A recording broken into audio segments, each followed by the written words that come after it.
서울에서 출발한 고속버스가 이제 목적지에 거의 다다랐고 운전기사는 안내방송을 했습니다. 잠시 후 이 버스는 목적지인 부산에 도착합니다. 안내방송을 들은 승객들은 모두 깜짝 놀라 한마디씩 했습니다. 아니, 이 버스는 진주행인데 왜 부산으로 온 거요? 도대체 어떻게 된 겁니까? 당황한 운전기사는 버스를 세우고 차에서 내려 운전석 앞에 붙은 행선지를 보고 이렇게 말했습니다. 이런, 내가 차를 잘못 탔네? 네. 운전대를 잡은 사람은 참 중요합니다. 버스 안에 모든 사람이 진주로 가고 싶어도 운전대를 잡은 사람이 부산으로 방향을 틀면 방법이 없습니다. 그럼에도 누군가 잘못한 줄 알고 또 정확한 방법을 알고 있다면 그나마 다행입니다. 운전대를 잡고 있음에도 불구하고 방향을 알지 못하는 것만큼 괴로운 일이 어디 있겠습니까? 오늘 본문은 방향을 알지 못하는 남유다의 왕들과 또 그들에게 하나님 말씀을 선포하는 예레미야 선지자의 이야기입니다. 예레미야 하면 떠오르는 그의 별명이 있죠. 바로 눈물의 선지자입니다. 그도 그럴 것이 예레미야는 가장 큰 고통과 괴로운 메시지를 전한 선지자였기 때문입니다. 예레미야 당시 중동 지역은 그야말로 혼돈 그 자체였고 유다와 예루살렘은 마치 폭풍 속의 촛불과도 같았습니다. 이집트와 바벨론이라는 고래 싸움에 새우 같은 남유다가 끼어 있었습니다. 오랜 기간 패권을 장악했던 이집트와 강력한 세력으로 떠오르기 시작하는 이 바벨론과의 대립 사이에서 남유다 예루살렘은 그야말로 풍전등화도 같았습니다. 바벨론은 이집트 침략을 유리하게 하기 위해서 계속해서 남유다 예루살렘을 공격했고 이집트는 바벨론의 침략을 저지하기 위해서 남유다를 지지하며 군사를 개입시키고 바벨론과 싸울 수 있도록 도와주었습니다. 이러한 강대국끼리의 패권 싸움에서 남유다는 과연 어떤 노선을 선택해야 할까요? 분명한 것은 이 남유다는 하나님의 나라였다는 점입니다.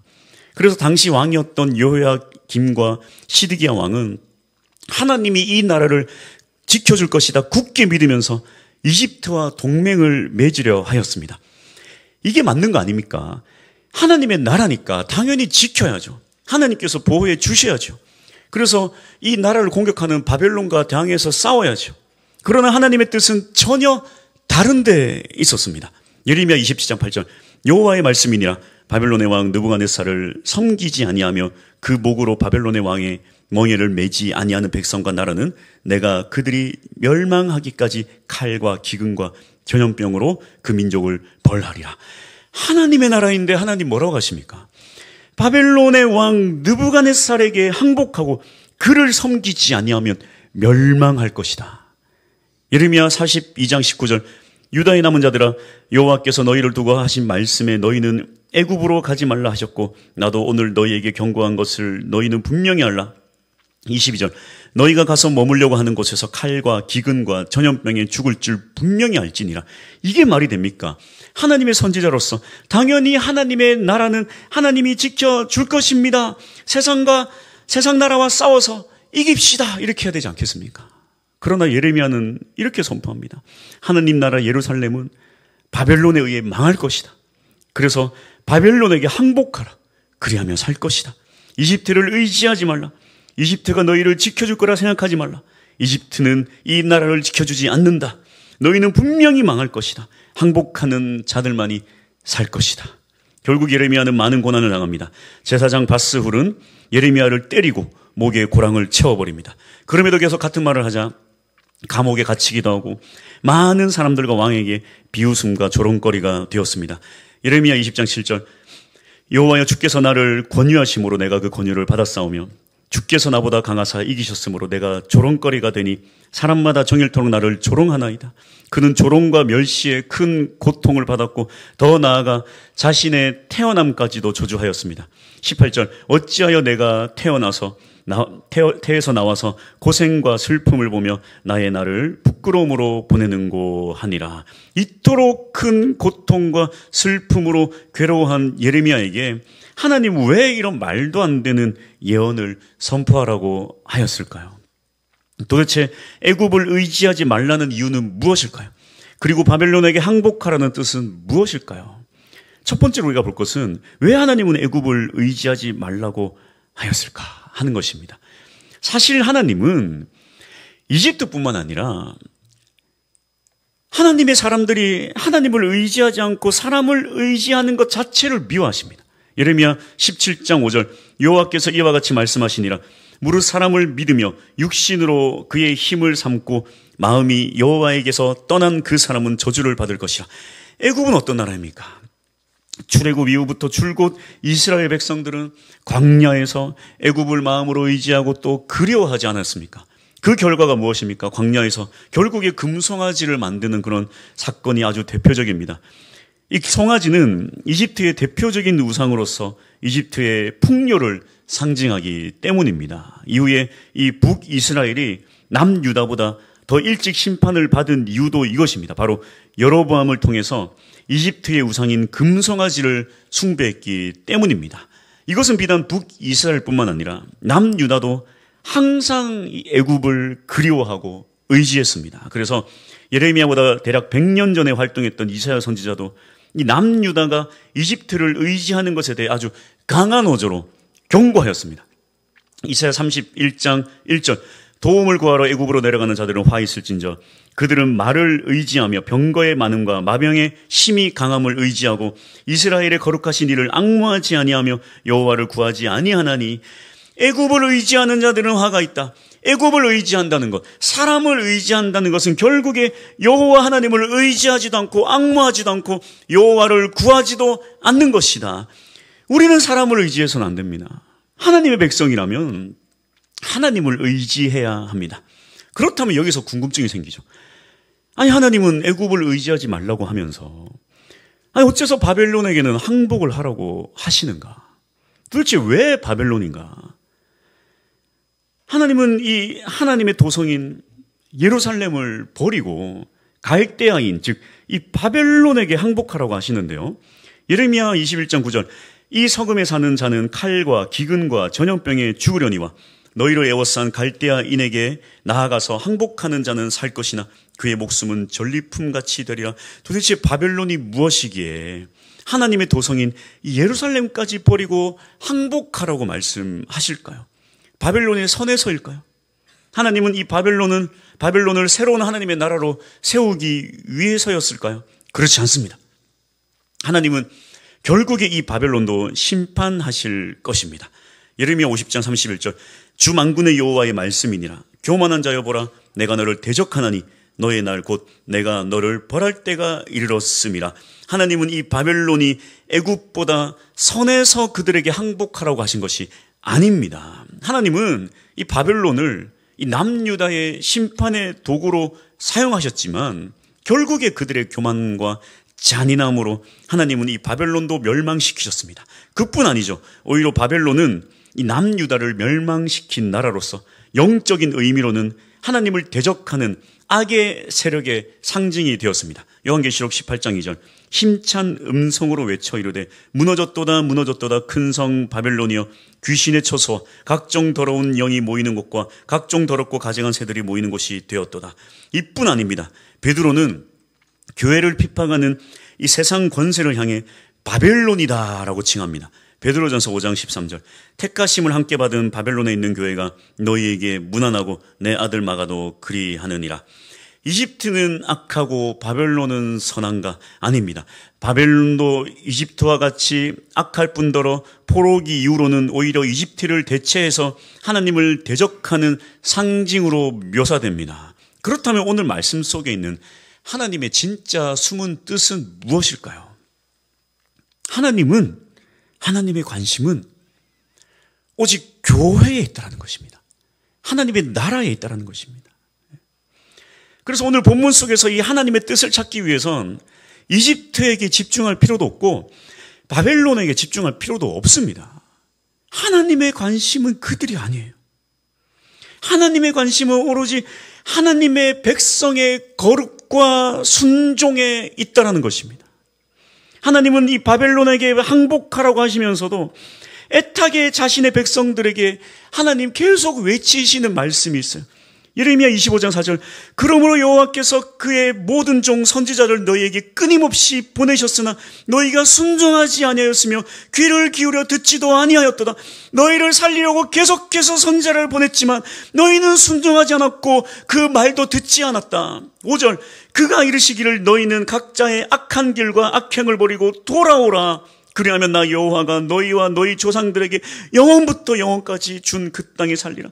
너희가 악한 길과 악행을 버리고 돌아온다면 절대 망하지 않을 것이다. 영원히 그 땅에서 살 것이다. 6절 너희는 다른 신을 따라다니며 섬기거나 경배하지 말며 너희 손으로 만든 것으로서 나의 노여움을 일으키지 말라. 그리하면 내가 너희를 해하지 아니하리라. 너희가 우상 숭배를 하지 않는다면 결코 너희를 해하지 아니할 것이다. 나에게로 돌아오라. 나에게로 돌아오라. 이것이 바로 하나님의 간절한 외침입니다. 애굽도 아니고 바벨론도 아니에요. 하나님의 관심은 오직 하나님의 백성들에게 있는 것입니다. 지금 이 시대는 다르겠습니까? 하나님 지금 이 시대에 무엇에 관심이 있겠습니까? 세상 나라일까요? 세상의 타락일까요? 세상의 문제일까요? 아닙니다. 하나님의 관심은 지금 이 시대에 하나님의 나라인 교회와 교회 안에 성도들에게 있다는 것입니다. 세상이 순종하지 않고 세상이 악행을 행하는 것, 그게 문제가 아니라 교회가 순종하지 않고 교회가 악행을 행하는 것에 대해 하나님의 고통과 아픔과 눈물이 있다는 것입니다. 하나님의 모든 관심은 다 여기에 있어요. 교회가 이 하나님의 백성이 하나님께 다시 돌아가는 것이 바로 하나님의 관심이라는 것입니다. 참 두렵고 떨리는 마음으로 이 자리에 섰습니다. 이 하나님의 말씀을 대언한다라는 것, 너무나도 두렵고 떨립니다.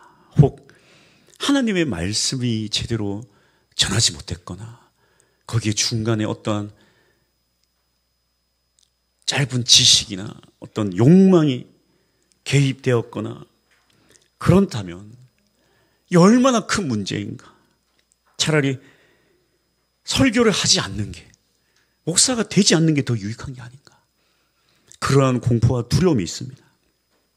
우리나라는 참으로 슬프고 고통스러운 역사를 거치며 여기까지 왔죠. 그래서 이러한 우리나라의 역사를 볼 때에 떠오르는 분이 한 분 계셨는데 바로 손양원 목사님입니다. 그 손양원 목사님의 삶은 우리나라 이 아픈 역사의 대표적인 삶을 사신 분이십니다. 그래서 온 몸으로 이 슬픈 역사를 몸으로 겪으신 분이시죠. 그는 하만 출신이신데 또 여수에서 이 예양원이라는 나병 환자들을 돌보면서 또 나병 환자들의 아버지라 불리며 사랑으로 이 예양원을 섬겼는데요. 그러다가 이 일제 치하 아래에서 신사참배를 강요받았으나 이를 거부하다가 결국에 1940년 투옥되어서 5년간 수감 생활을 하며 실명 위기까지 올 정도로 건강 악화와 큰 고생을 하였습니다. 이 우리나라 교회가 이 신사참배 이후에도 예배당에는 여전히 이 일본 신에게 제사를 지내는 가미다나가 있었다고 합니다. 그래서 해방 후에도 많은 교회 예배당에는 이 가미다나가 있었고, 이 가미다나에 먼저 절을 올린 후에야 이 이후에 예배를 드리는 게 악습으로 남아 있었다고 합니다. 그래서 이 손양호 목사님은 참으로 온화한 분이셨지만 출소한 이후에 예배당에 가서 이제 예배를 드리려는데 이 예배당 안에 있는 이 가미다나를 보고는 격분해서 그것을 바닥에 던져서 박살을 내고서야 예배를 드렸다고 합니다. 해방 이후에는 공산당 반란군이었던 이 안재선에 의해 두 아들 손동인과 손동신이 죽임을 당하였습니다. 그리고 격분한 사람들에 의해 이 안재선이 처형을 당하는 순간 손양호 목사님은 그를 용서하고 또 아들로 양자를 삼았습니다. 그리고 결국에 6.25가 발발하고 피난을 가야 했지만 이 예양원 환자들을 어떻게 내버려두고 혼자 살겠다고 피난을 갈 수 있는가? 갈 수 없다. 그래서 끝까지 이 환자들을 돌보기에 남았고 결국에 여수로 진경한 이 공산당에 의해 목사라는 이유로 체포되고 모진 고문을 받은 끝에 같이 있던 사람들과 함께 1950년 9월 28일 공산당의 총에 의해 순교를 당하셨습니다. 이 손양호 목사님의 일생을 바라보듯이 우리나라는 참으로 큰 고통과 비극적인 어려움을 겪으며 여기까지 왔습니다. 그러나 더욱 고통스럽게 만드는 것은 여전히 우리는 이 괴로운 과거를 청산하지 못하고 지금까지도 이 비극의 역사는 계속해서 반복되고 되풀이되고 있다는 것입니다. 이 조그만 나라가 반으로 갈라져 서로가 서로를 죽일 듯이 비난하고 싸우고 있다는 것입니다. 그래서 이쪽은 저쪽을 향해 이렇게 비난을 합니다. 여전히 너네는 공산당들이다. 유물론적 무신론을 지향한다 너네는. 인권이라는 미명 아래 학생 인권 조례와 동성애로 가정을 파괴하고 문화를 파괴하려고 한다. 평등과 인권이라는 포장지 안에는 엘리트 파괴와 성적 타락과 교육이 무너지고 사람을 사람답게 만드는 것이 아니라 개돼지로 만들고 이 나라를 대대로 특권 엘리트들만 지배하려고 하고 또 중국에게 북한에게 다 넘기려고 하지 않는가. 근데 또 저쪽도 가만히 있잖아요. 저쪽은 이쪽에게 이렇게 비난합니다. 너희는 사대주의에 찌든 이 국수주의자들 아닌가. 자신의 이익을 위해서라는 학살도 서슴지 않는 일본 제국주의의 노래들이 아닌가. 그래서 이익을 위해서 나라를 일본에게 팔아먹고 독립운동까지도 부정하는 이 극단적인 이기주의자들이 아닌가. 국민들의 목숨을 파리 목숨처럼 여기고 여전히 몇 번의 이 대량 학살이라는 이 나라는 아픈 고통과 상처가 회복되지 않았음에도 불구하고 이익을 위해서 국민의 대량 학살을 정당화하지 않는가. 참으로 아픈 과거의 역사들이죠. 그럼에도 여전히 되풀이되며 서로가 서로에게 총과 칼을 겨누고 있습니다. 그리고 서로가 서로를 향해 서로가 민주주의를 파괴한다고 주장하고 있어요. 정치는 그럴 수 있습니다. 세상은 그럴 수 있어요. 그러나 교회도 과연 그래야 할까요? 교회는 그럴 수 없습니다. 왜 그렇습니까? 바울은 말합니다. 고린도전서 6장 3절. 우리가 천사를 판단할 것을 너희가 알지 못하느냐. 그러하거든 하물며 세상 일이랴. 정교 분리라는 것이 있습니다.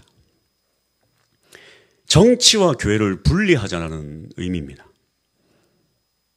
근데 이것을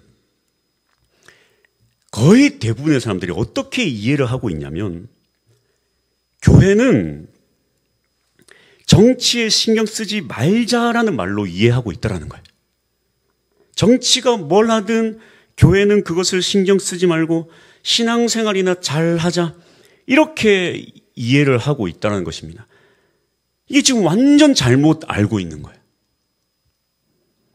여러분, 이 정교 분리는 무슨 의미냐면 원래 이 말은 교회가 그러니까 정치가 뭘 하든 교회가 정치에 관여하지 말자라는 의미가 아니라 교회가 뭘 하든 정치는 교회에 관여하지 말라는 의미예요.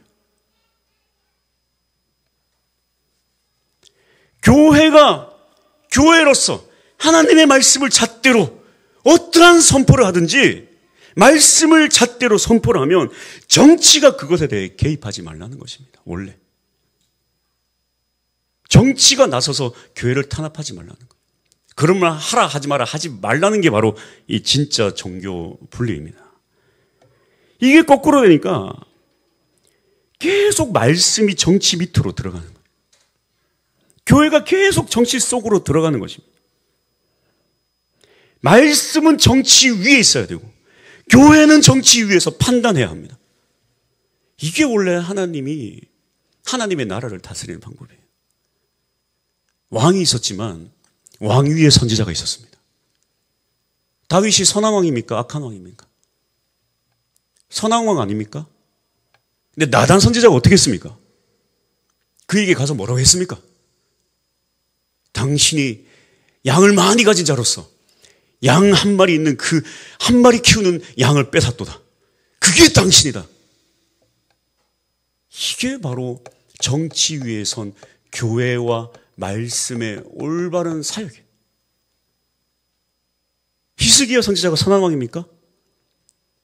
선한 얘기만 했습니까? 선한 일만 했습니까? 그의 선함을 칭찬하면서도 성경은 그의 악함도 판단하는 거예요.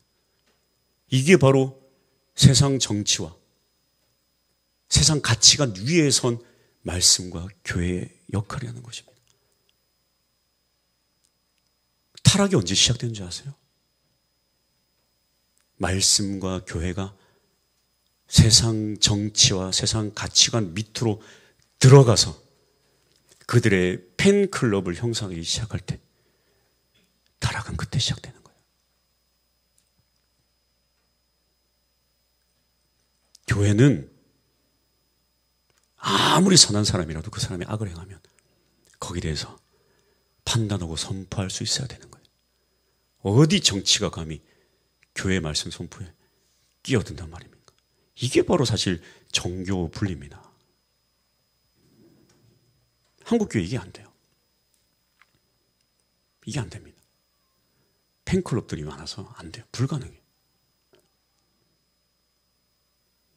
다윗도 선을 행했지만 악을 행했고 선한 왕들도 여전히 잘못에 대해서 성경은 정확하게 판단하고 있는데 교회 다닌다는 사람들이 성도들이 정치 팬클럽들이 너무 많아요. 그 무슨 말을 할 수가 없어요. 무슨 말 조금만 하면 난리가 나요. 그게 타락입니다. 그게 타락이에요. 많은 사람들이 현 시국을 두고 본헤퍼 목사님의 말을 인용합니다. 악 앞에서 침묵하는 것 자체가 악이다. 본헤퍼 목사님은 당시 절대 악이었던 나치를 향해 침묵하는 자들에게 이 말을 하였습니다. 너네 왜 이 악을 향해 침묵하는가? 당시 독일을 지배하던 정치가들은 나치밖에 없었어요. 근데 지금 이 말을 인용하는 사람들은 상대방을 맹목적으로 비난하는 것을 정당화를 위해 사용합니다. 맹목적으로 비난하고 나는 악과 싸우고 있다. 우리나라가 어느 하나의 정당만 있습니까? 하나만 무조건 옳고 하나는 무조건 나쁩니까? 교회는 나쁜 것에 대해서 나쁘다고 말할 수 있어야 돼요.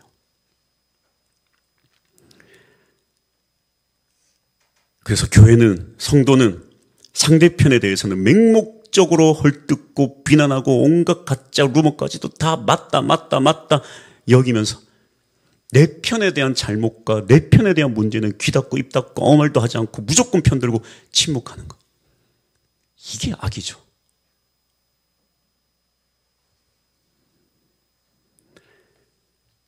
교회가 정치 밑으로 들어가는 것이에요.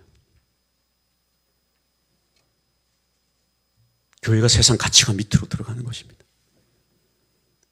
교회는 모든 것을 비난할 수 있어야 돼요. 하나님의 말씀에 위배되면 선포할 수 있어야 돼요. 그걸 받아들일 수 있어야 됩니다.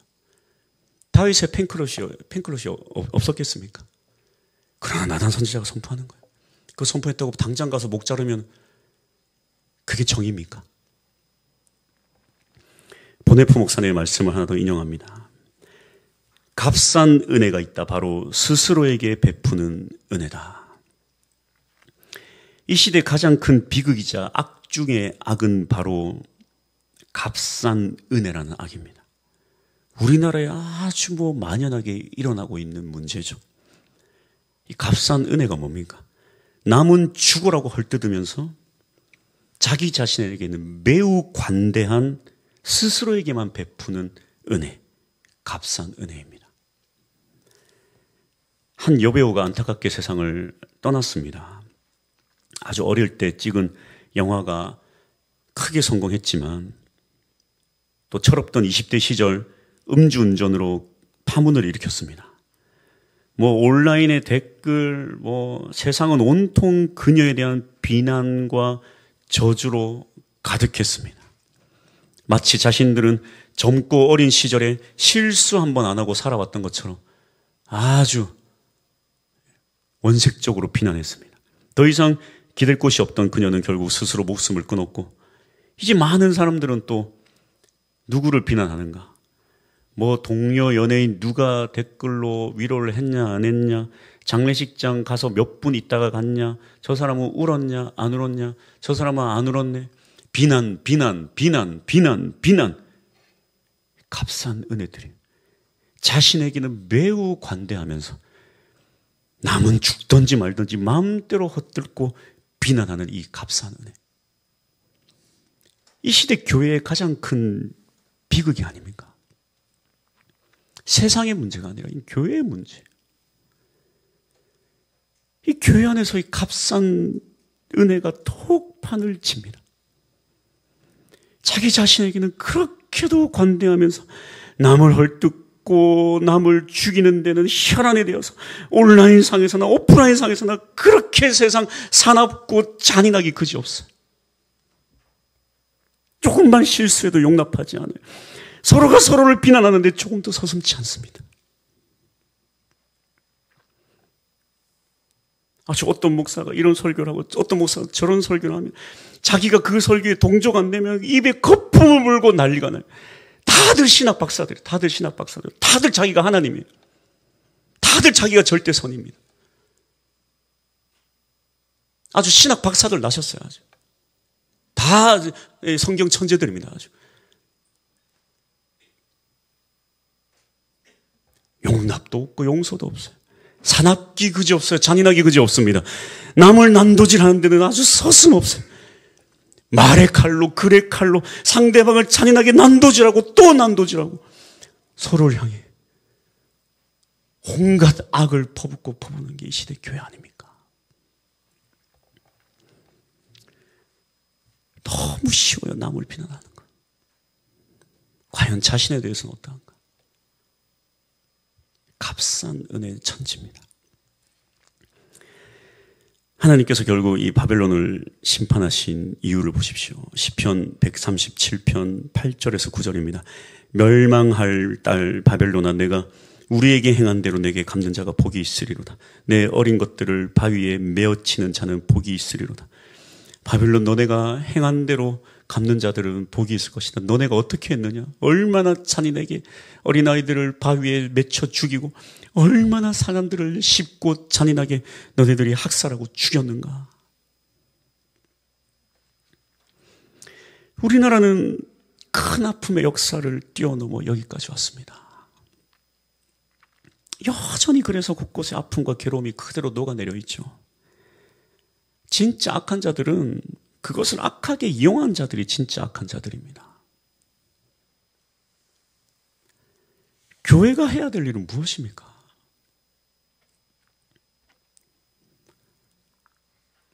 물론 교회는 그런 악한 자들의 악에 대해 엄중한 경고를 해야 됩니다만, 그 무엇보다 교회는, 이 시대 교회는 무엇에 귀를 기울여야 하는가? 바로 하나님께서 교회에게 하시는 이 엄중한 말씀에 귀를 기울여야 합니다. 예레미야 25장 5절 말씀. 너희는 각자의 악한 길과 악행을 버리고 돌아오라.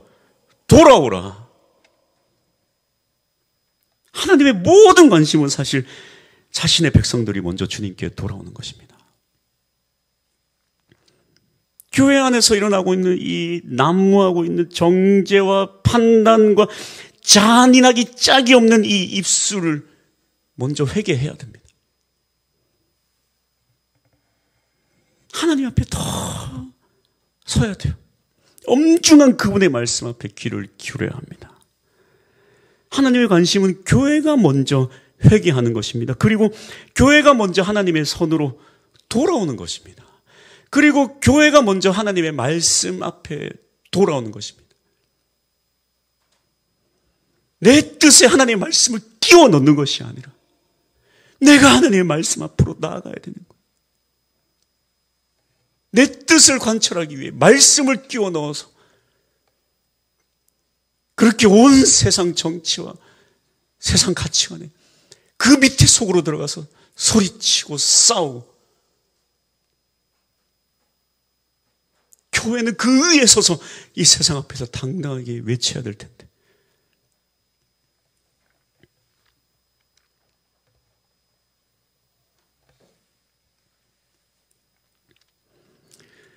교회로서 더욱더 주님 앞에 선을 강구할 수 있는 우리 모두가 될 수 있기를 축복합니다. 할렐루야. 그래서 오늘 말씀을 준비를 하면서 이 본회퍼 목사님의 주선한 능력으로 이 찬양을 참 제가 묵상하고 부르면서 또 설교를 준비를 했습니다. 이 본회퍼 목사님은 이 낫치라는 거대 악과 목숨을 걸고 싸우셨잖아요. 가만히 있지 않고 나치가 온 독일을 지배하고 난리를 칠 때 독일의 그 수많은 교회들이 다 침묵하거나 나치를 옹호하거나 할 때 이 본회퍼 목사님은 그 나치에 저항하고 싸우고 결국에는 고문과 순교까지 당하셨는데 참 제가 그런 본회퍼 목사님의 사역을 보면서 과연 나는 주님 어떻게 살아가야 되겠습니까? 주님, 참으로 고통스러운 이 나라의 고통 속에서 저는 어떻게 해야 할까요? 주님, 정말 주님의 선은 무엇이고 정말 내가 싸워야 될 대적은 무엇입니까? 주님, 내가 어떻게 싸워야 할까요? 차라리 이 낫치라는 그 누구도 모두가 다 옳다 그러는 이 절대악이 있다면 싸우겠는데 그래 공산당 싸워야지. 목숨 걸고 싸워야지. 총칼을 들고서라도 공산당하고 싸워야지. 여전히 일본 제국주의가 살아있는 그 절대악과 싸워야지. 그런데 지금은 하나님, 교회도 무엇과 싸워야 하겠습니까? 나라가 이렇게 고통을 받고 있는 이때 국민이 국민에게 서로에게 총을 들고 칼을 들고 서로가 서로를 찔러대는 이 고통스러운 상황 가운데 이 역사가 아직도 청산되지 못해 여전히 서로가 서로를 증오하며 해결되지 못하는 이 고통 가운데 끊임없이 싸워대는데 교회가 한쪽 편에 서는 것이 이게 정당합니까? 하나님 어떻게 해야 합니까? 주님, 우리는 무엇과 싸워야 됩니까? 주님 주시는 은혜가 무엇입니까? 본회퍼 목사님처럼 나치와 대항하여 싸우는 것도 악과 싸우는 것이지만 예수 그리스도처럼 침묵하며 십자가를 지는 것도 악에 대항하여 싸우는 것이다.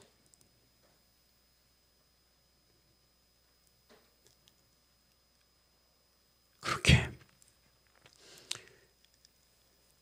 세상이 고통으로 물들어갈 때 오히려 예수 그리스도의 십자가 사랑과 은혜가 넘쳐나는 교회가 될 수 있기를 축복합니다.